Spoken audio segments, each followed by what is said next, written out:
Hello friends, in this video I am going to talking about overview of the video compression algorithm. So let's start our video and talk about overview of the video compression algorithm, and I want to mark our today lecture overview of compression algorithm. So let's start.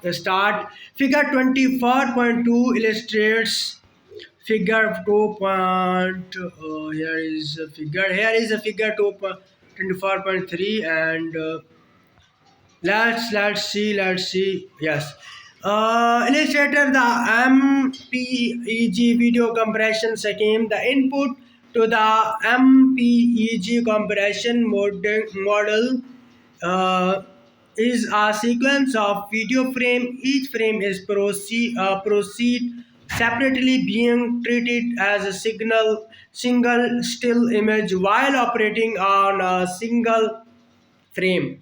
The MPEG code is in intra-frame mode. In this mode, the algorithm performs the following steps. Primary first is primary scaling and color conversion. Each frame is converted into a standardized representation known as source input format, and color indentation is translated into a scheme known as VUV. Color sampling, color subsampling.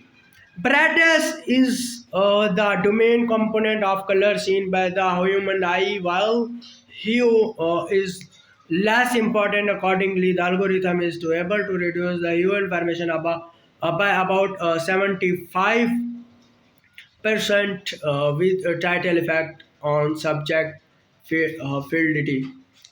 Third is discrete cosine transmission.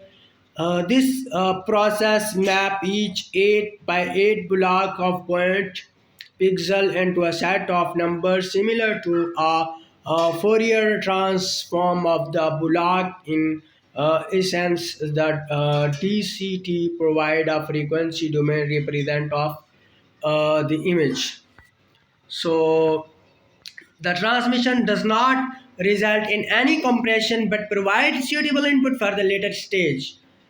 Quantization. The DCT value are quantized into a finite number of possible values similar to pulse code modulation quantization. The more quantization level that are used, the greater the picture fidelity, but the less the amount of compression. Uh, Run length encoding.